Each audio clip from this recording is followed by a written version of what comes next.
सावन के महीने में आपने इन भक्तों को दुनिया कोई भंडारा लगाती है, कोई कुछ कराती है, कोई कुछ कराती है, पर ये शिव पुराण का भंडारा आपने लगाकर इन लोगों को खूब पिला दिया, खूब पिला दिया। साधुता आया। कथा मंडप में ही विराजमान सभी श्रोता भाई बहन जो इस पवित्र कथा का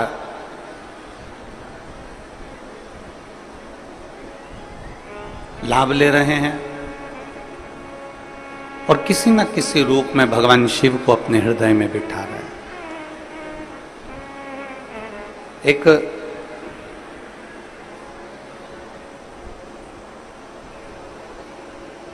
दुनिया का सबसे बड़ा पाप कौन सा है?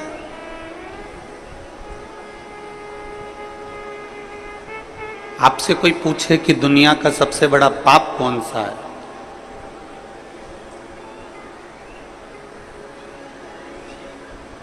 शिव महापुराण की कथा कहती है कि दुनिया का सबसे बड़ा पाप कौन सा है? दुनिया का सबसे बड़ा पाप है अपने आप को कमजोर समझना। यह दुनिया का सबसे बड़ा पाप। आप यदि अपने आप को कमजोर समझ रहे हो कि मेरे से ये नहीं हो सकता, मैं नहीं कर सकता, मेरे बस का नहीं है, तो आप दुनिया के सबसे बड़ा पाप कर बैठे।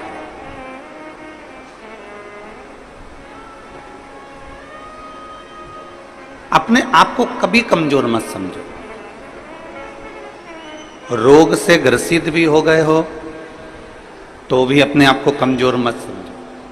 कोई बड़ी बीमारी भी लग गई है तो अपने आप को कमजोर मत समझो। कोई बहुत बड़ा टेंशन यदि आपके माथे पर आकर बैठ गया है तो भी अपने को कमजोर नहीं समझो। अपने आप को हम कमजोर क्यों समझे? विषम परिस्थिति में भी जो मुस्कुराता है भोलेनाथ उसका साथ हमेशा देता है, हमेशा। दुनिया का सबसे बड़ा पाप है अपनी आप को कमजोर समझना।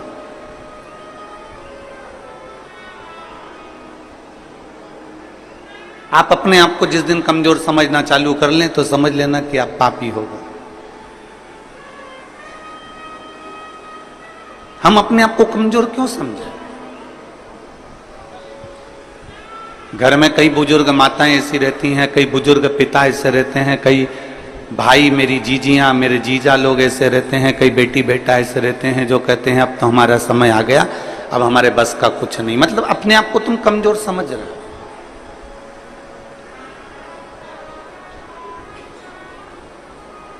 हम पूरे भिलाई वासियों से एक बात पूछना चाहते हैं, जितने लोग कथा में बैठे हैं और जितने लोग आस्था चैनल पर कथा सुन रहे हैं, जितने लोग फेसबुक यूट्यूब पर कथा सुन रहे हैं, आपसे एक बात पूछें, आप उत्तर देंगे सभी लोग?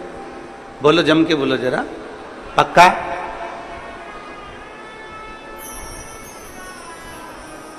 घर में आपको सुबेरे जल्दी उठना है,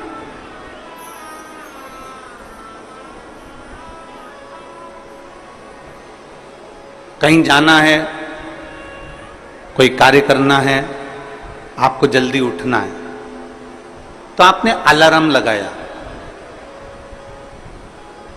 मान लो 4 बजे का लगाया या 5 बजे का लगाया या 3:30 बजे का लगाया। आप जितनी देर का, जितने समय का अलार्म लगाते हैं, जितने लोग यहां बैठे हुए हैं, दिल से बोलना कि तुमने 3:30 का अलार्म लगाया, तुमने 4 बजे का अलार्म लगाया, पर सत्य बताओ, अलार्म तो बाद में बजता है, पहले आपकी नींद खुल जाती है। बोलो, सही है कि गलत है? जैसे आपने सोचा कि मुझे 4 बजे का अलार्म लगाया है, मैंने 4 बजे का घड़ी लगाई है, 4 बजे का क्लॉक वॉच लगाया है कि बस इतनी बजे वो 4 बजे बजेगा, टुक टुक टुक टुक टुक टुक टुक टुक टुक टुक टुक टुक बजता रहेगा। कितनी बजे बजेगा वो? बोलो बोलो जम के, 4 बजे बजेगा।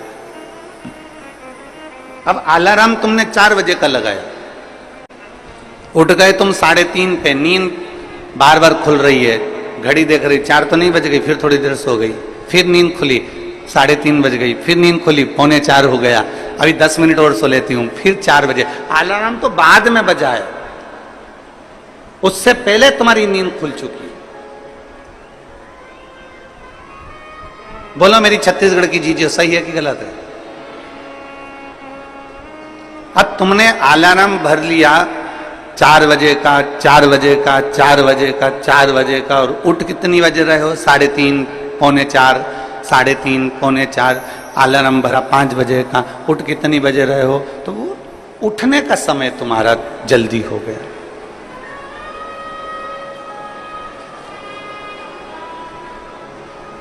अलार्म तुमने 4 बजे का भरा है, अलार्म तुमने 5 बजे का भरा, परंतु तुम जल्दी उठ गए। अब जितनी मेरी बुजुर्ग माताएं बैठी हैं और जितने मेरे बुजुर्ग पिता बैठे हैं और जितने मेरे बहन बैठी हुई हैं, मेरी जीजियां बैठी हैं, मेरे जीजा बैठे हैं, मेरी माताएं बैठी हैं, मेरे भाई बैठे हैं, आप सबसे निवेदन है, आपने भी अपने दिल में एक अलार्म बनाकर रख लिया। कौन सा अलार्म? जरा सा पेट दुखा और तुमने अलार्म बना लिया, कहीं मुझे बड़ी बीमारी तो नहीं हो गई, कहीं मुझे कहीं गठान तो नहीं हो गई, कहीं मुझे रोग तो नहीं हो गया, कहीं मुझे ये तो नहीं हो गया। जरा सा छाती में दर्द हुआ, तुमने अलार्म बनाकर रख लिया कि मेरे कोई कहीं ब्लॉकेज तो नहीं हो गया, कहीं मेरे हार्ट में कमजोरी तो नहीं हो गई। थोड़ी सी चलने में हापड़ी भराई तो तुम्हें लग गया कि मुझे कहीं दमे की बीमारी तो नहीं हो गई, मुझे सांस की बीमारी तो नहीं हो गई। याद रखना, 4 बजे का अलार्म लगाया तो 3:30 बजे नींद खुल जाती है। उसी तरह तुम जो दिन भर सोचते हो कि मेरे साथ ये तो नहीं हो गया, वो तो नहीं हो गया, वो तो नहीं हो गया, वो तो नहीं हो गया, तो वो चीज तुम्हारे सामने हो ही जाती है। इसलिए शास्त्र कहता है कि दुनिया का सबसे बड़ा पाप है अपने आप को कमजोर समझना। कभी कमजोर मत समझो, हमेशा अपने आप को बलवान समझो।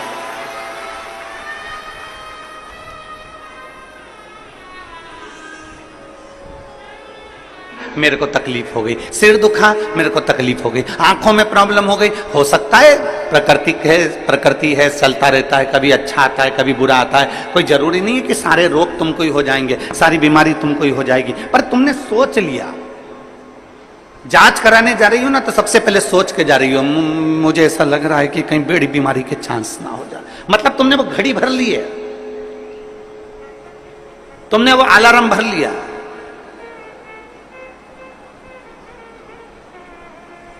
पहले का व्यक्ति अलार्म भरता था, पहले का व्यक्ति अलार्म भरता था 100 साल का, 100 साल तक जिंदा रहूंगा, 100 साल का अलार्म भरकर बैठता था कि मैं 100 साल तक जीऊंगा। खूब खाता पीता मौज करता, जाता खेत में काम करता, अपनी फसल लगाता, अपने काम में लगा रहता, अपना गाय बैल भैंस जो भी ये पालना वो पालता। उसने अलार्म लगाया कि मैं 100 साल तक जीऊंगा, तो कम से कम वो 95 साल तक, 90 साल तक, 98 साल तक, 97 साल तक जीवित रहता था। आज का व्यक्ति 60 साल में अंदाजा लगा लेता है कि अब तो मेरे शरीर से नहीं बन रहा, अब तो मेरे को जाना है, तो मालूम पड़े 55 में ही अटैक आता है और निपट जाता है। तुमने अलार्म लगा लिया।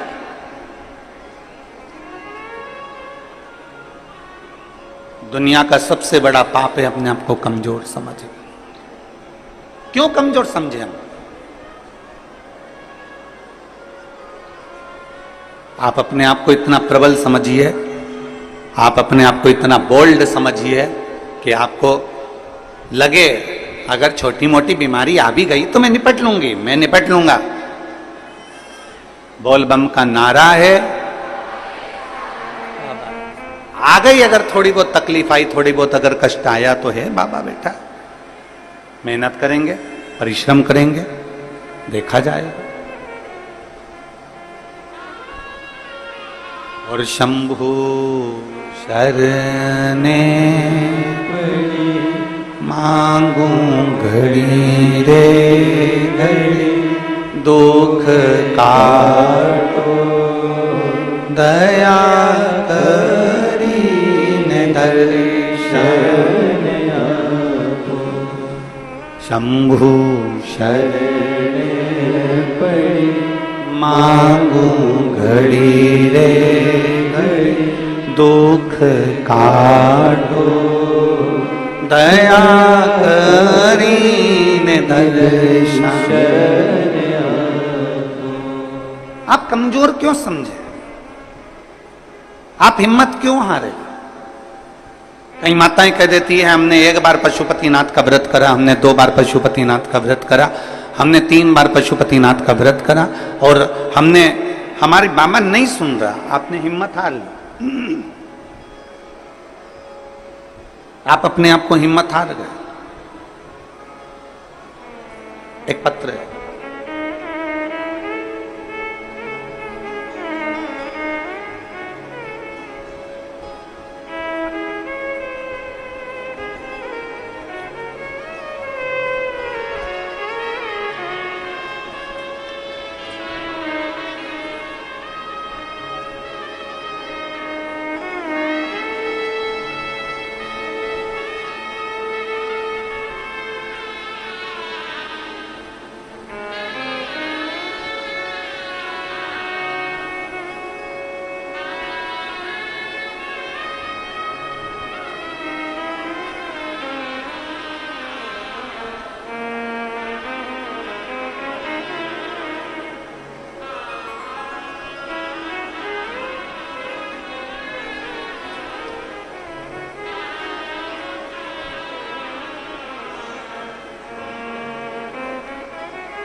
मेरा नाम अनीता साहू है, पति श्री संतोष कुमार साहू, डीले कम करो,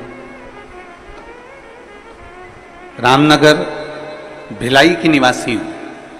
कहीं बैठी हो तो हाथ हिला सकती हैं।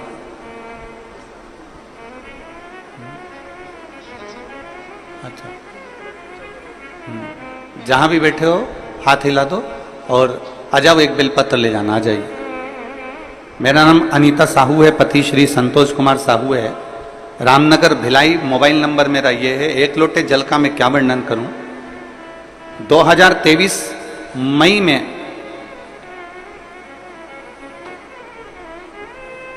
अचानक से स्वास्थ्य खराब हो गई। 10 दिन तक मैंने खाना नहीं खाया। सेक्टर नंबर 2 हॉस्पिटल में भर्ती थी। सोनोग्राफी एमआरआई में पता चला कि लीवर में 9 mm का एक गठान और कैंसर हो गया।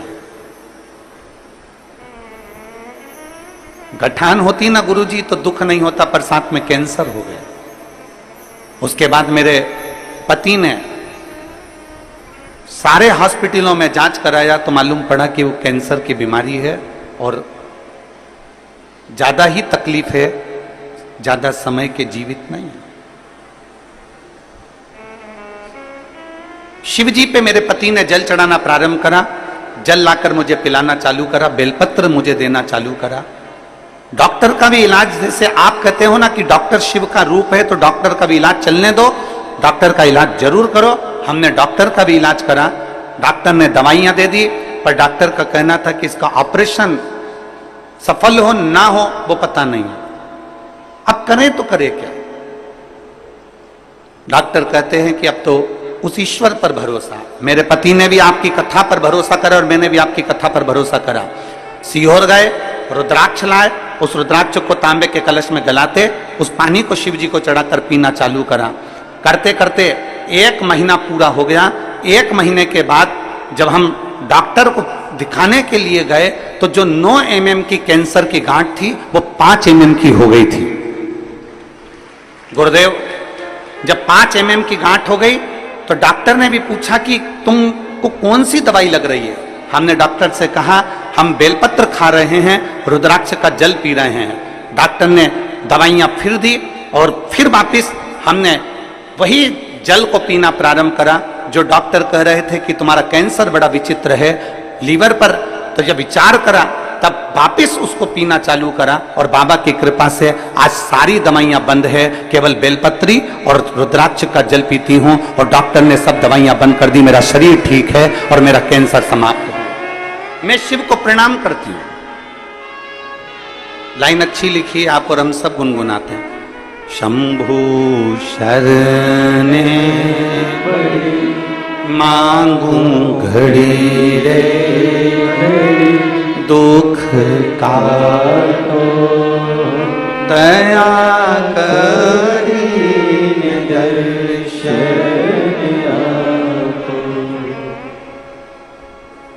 एक विश्वास शिव के प्रति जागृत हो।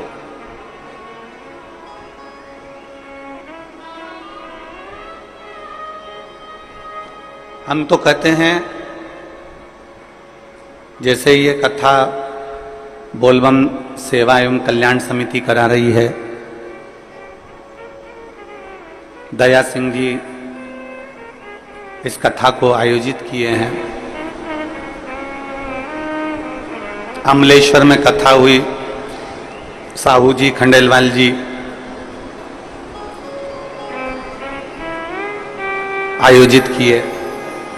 इस 6 नंबर सेक्टर में पहले कथा हुई, विनोद सिंह जी इस कथा को कराए थे। फिर एक कथा और हुई थी भिलाई में जो एक समिति ने कराई थी। ऐसे कई हम कहेंगे कि जो कथा के आयोजक होते हैं ना, जो कथा करवाते हैं, हम उनको धन्यवाद देना चाहते हैं। कम से कम आपके कराई हुई कथा से ना जाने कितनों की बीमारियां और कितनों के दुख और कितनों के कष्ट ठीक हो जाए। थोड़ा मेहनत तो आपकी लगती है, पर आपके परिश्रम से ना जाने कितनों को लाभ मिल जाता है, कितनों को।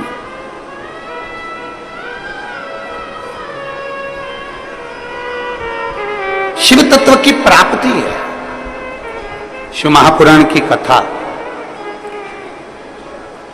भगवान ओगड़दानी की कथा, भगवान शंकर की कथा। हिम्मत ना हारे।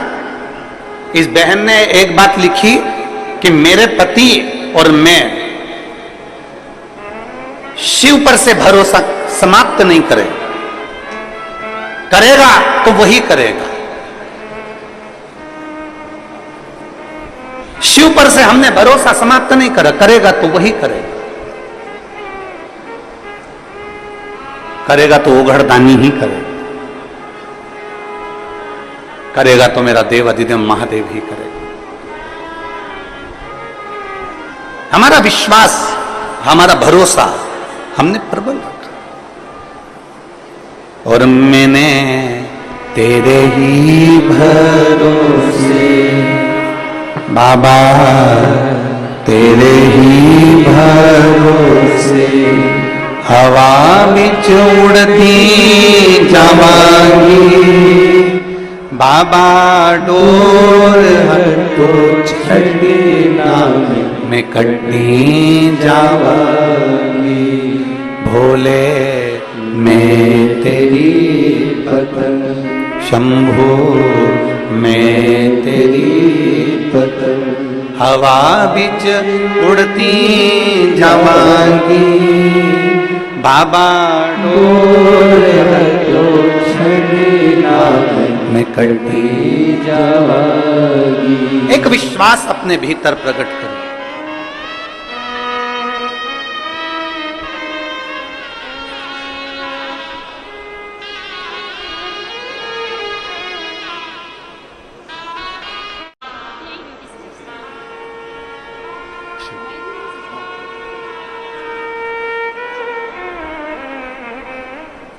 हॉस्पिटल में सिस्टर भी हैं, कह रही हैं कि बाबा ने मेरे को इतना अच्छा कर दिया कि अब मैं वापस हॉस्पिटल में काम करने लगी और मैं स्वस्थ हूं। ये शिव तत्व है। पर्चिला तो कौन अतिथि आए उनका लिख के ला दीजिए। ये शिव तत्व है, ये ओघड़ी है, ये शंभु है, त्रिकालदर्शी है। हमारे भीतर एक विश्वास को हमें पैदा करना है। हमारे भीतर एक भरोसे को हमें दृढ़ी करना, एक विश्वास को दृढ़ी करना। फिर निवेदन है, दुनिया का सबसे बड़ा पाप है अपने आप को कमजोर समझना।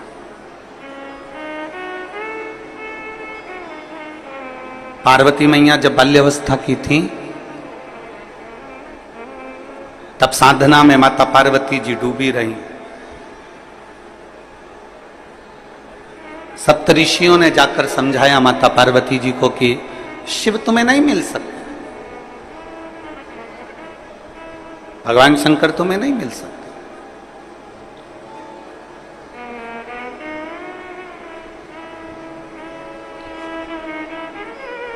बहुत परीक्षा ली गई माता पार्वती जी की, बहुत, और पार्वती जी की बारंबार परीक्षा ली गई, बार बार परीक्षा ली गई, बार बार परीक्षा ली गई, पर माता पार्वती जी हिम्मत नहीं आ रही। पार्वती जी खुद को कमजोर नहीं समझी। उनको मालूम था कि अगर मैं शंकर को जप रही हूं, मैं शिव को भज रही हूं, मैं भगवान शंकर का गुणगान कर रही हूं, मैं शिव तत्व को जान रही हूं, तो ये पार्वती जी के मन में एक भाव उत्पन्न हो गया था कि मुझे शिव मिलेंगे जरूर,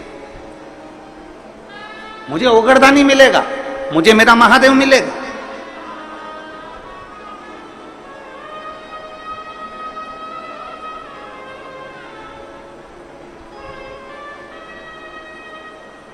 और ध्यान दें,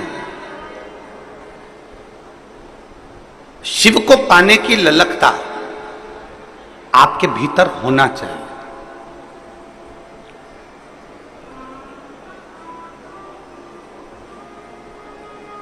हम फिर निवेदन करेंगे कि अपने भीतर एक ऐसा तत्व, अपने भीतर ऐसा समर्पण, अपने भीतर भगवान की अविरल भक्ति को अपने भीतर ऐसा समाहित कर लो कि एक ना एक दिन ऐसा आए कि मेरा शिव तुम्हारे सम्मुख में आकर खड़ा हो जाए और तुम्हारे को दर्शन देकर जाए। इतना अपने आप में बल उत्पन्न करो।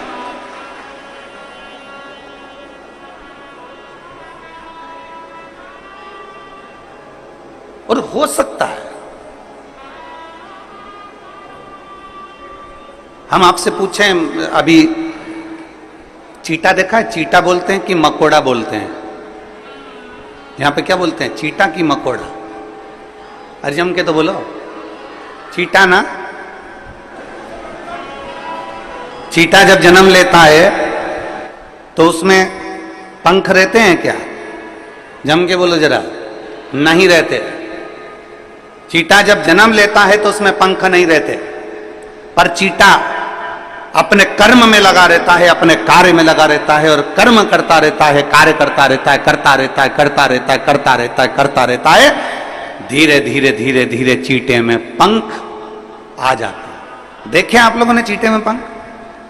चीटा जन्म लेता है जब उसमें पंख नहीं होते हैं, चीटे में पंख नहीं रहते हैं, पर चीटा अपना कर्म करता रहता है, कर्म करता रहता है, तो चीटे में पंख आ जाते हैं, चीटे में पंख उत्पन्न हो जाते हैं और वो चीटा भी उड़ने लगता है। जरा विचार करना, चीटा अपना कर्म करता रहता है तो एक दिन परमात्मा उसको भी पंख लगा देता है, और यदि आप अपने कर्म के प्रति जागरूक हो जाएंगे तो वो परमात्मा आपको भी पंख लगाकर आगे बढ़ाए, आपको अपनी मंजिल तक पहुंचा देगा।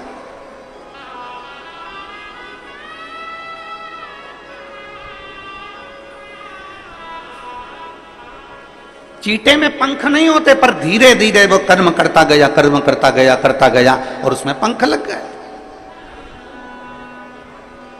कर्म करता गया और उसमें पंख आ गए, वो उड़ने लगा, वो आगे बढ़ने लगा। आप अपना कर्म करिए, जिस कर्म में आप लगे हुए हो प्रबलता से उसमें लगे रहिए, उसमें लगे।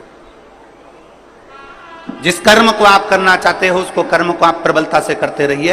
एक दिन मेरा परमात्मा भी आपको उड़ान देगा, एक दिन मेरा परमात्मा, मेरा भोलेनाथ भी आपको उन्नति की सीढ़ी पर चढ़ा देगा। आप कर्म के प्रति जागरूक तो रहो। आप कर्म के प्रति जागरूक नहीं और सोचें कि हम बहुत कुछ कर लें, हम बहुत ऊंचे उठ जाएं, हम बहुत आगे बढ़ जाएं, तो शिव महापुराण की कथा कहती है कर्म प्रधान है, आपका कर्म पहले करना है। श्रीमद् भगवत कहती है, श्रीमद् भगवत गीता कहती है, श्रीमद् भागवत कहती है, रामचरितमानस कहती है, विष्णु पुराण कहती है, गर्ग संहिता कहती है, स्कंद पुराण कहती है, नर्मदा पुराण कहती है, लिंग पुराण कहती है। ऐसी कोई पुराण नहीं जो कर्म की प्रधानता नहीं बताती। प्रत्येक पुराण कर्म प्रधान है और प्रत्येक पुराण कहती है कि आप अपने कर्म में जागरूक रहिए, आप अपने कर्म में प्रबलता बनाकर रखिए।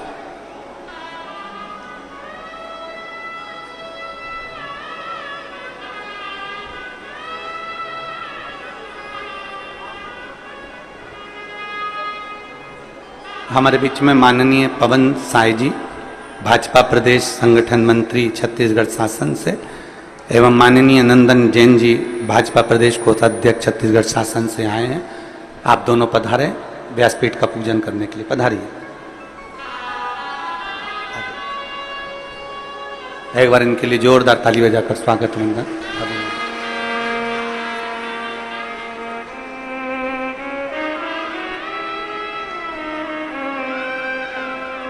एक चींटे में भी पंख आ सकते हैं, बस उसमें कर्म की लगनता होना चाहिए।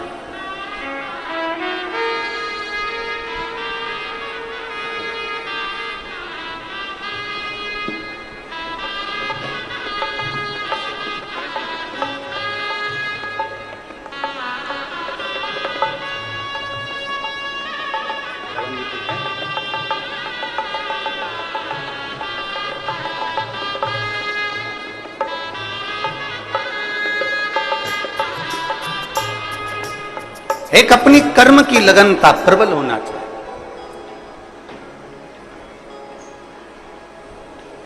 और जब हमारे कर्म की लगनता प्रबल होगी तो हम अग्रण्यता की ओर बढ़ेंगे। पर हम अपना कर्म पूरा नहीं कर पाते। हम उसको सोच लेते हैं मेरे बस का नहीं है, मैं नहीं कर सकता, मेरे बस में नहीं है, मैं ऐसा नहीं कर पाऊंगा, ये मेरे बस का नहीं है। नहीं नहीं, शिव कथा कहती है दुनिया का सबसे बड़ा पाप है अपने आप को कमजोर समझना। हम क्यों कमजोर समझते? और मैंने तेरे ही भरोसे बाबा, तेरे ही भरोसे हवा बिच उड़ती जावांगी, बाबा डोर हथों छकीला में कटी जावांगी, भोले मैं तेरी पतंग, शंभू मैं तेरी पतंग। माता पार्वती जी ने अपना तप किया, अपनी साधना करी, अपना लक्ष्य नहीं छोड़ा। आप अपना लक्ष्य क्यों छोड़ते? लगे रहो, थोड़ा समय लगेगा, सुनेगा। एक पत्र है,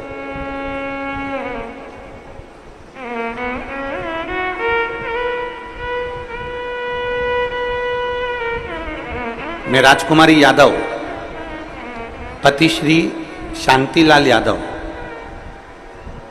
पोरिया कला, पुरानी बस्ती, वार्ड नंबर 54, दुर्ग की निवासी हूं। आप ही हैं? श्री शिवाय नमस्ते। एक लोटे जल का मैं क्या वर्णन करूं? आ जाओ, बेलपत्र लेकर चले गए।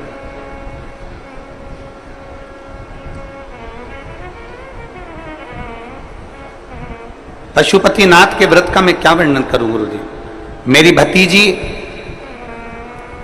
जिसकी शादी को 17 साल हो गए थे, 17 साल से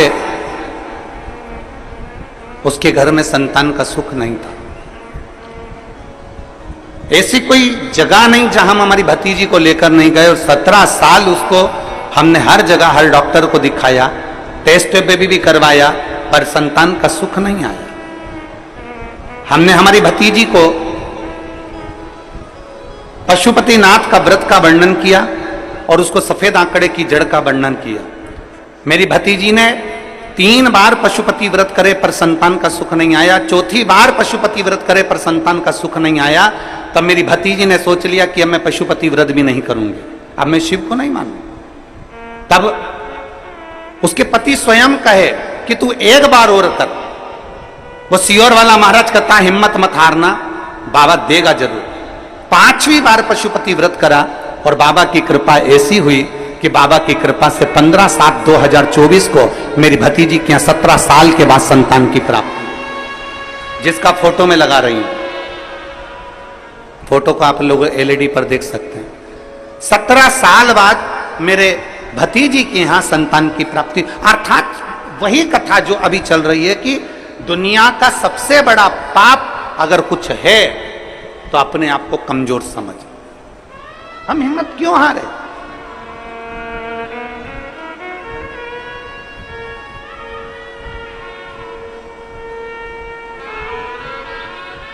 क्यों हिम्मत हारे?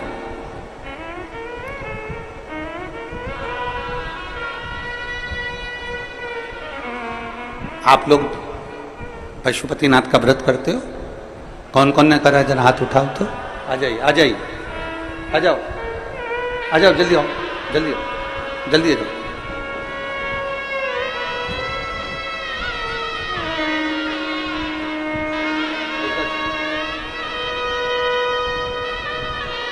बधाई आपकी भतीजी को, बधाई।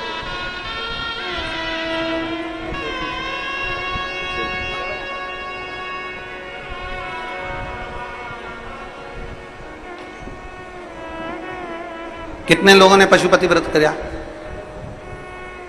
बहुत बढ़िया, रख लो, रख लो।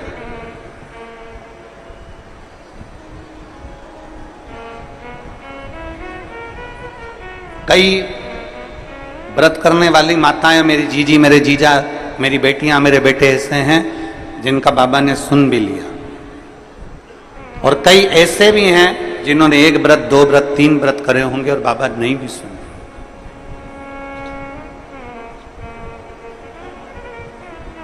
पर निवेदन है, थोड़ा रुकना।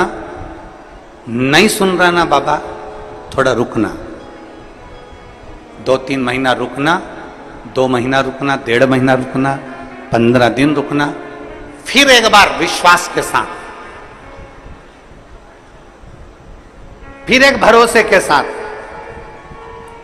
टीवी पर शिव महापुराण की कथा सुनना, मोबाइल पर कथा सुनना, यदि पंडाल में मिल जाए तो पंडाल में सुनना, और उस दिन से फिर नियम बना लेना कि बस मैंने कथा सुन ली है, अब मैं विश्वास रखकर 5 व्रत मेरे पशुपतिनाथ के फिर करूंगी, और मेरा भरोसा करता है मेरा शंकर मेरी झोली खुशियों से भरेगा। जाए फिर विश्वास।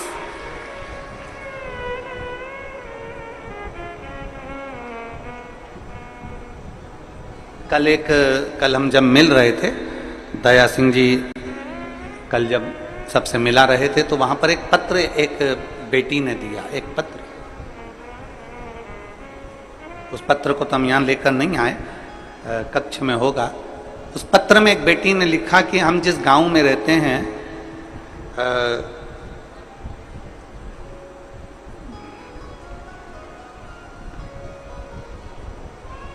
उसने उसके गांव का नाम भी लिखा था कोई। हम उस गांव में जहां हम रहते हैं वहां पर जितने भी हमारे साथ वाले हैं, जितने भी हमारे साथ में मंदिर जाया करते थे, देवालय, पूर्व की बात बता रहे हैं गुरुजी, जब जाया करते थे तो धीरे धीरे धीरे धीरे उन्होंने मंदिर जाना बंद कर दिया और दूसरी जगह जाना चालू। अब मंदिर जाने वाले कम हो गए थे और दूसरी जगह जाने वाले, रविवार को जाने वाले ज्यादा हो गए थे। हम केवल 6 लेडीज ऐसी थीं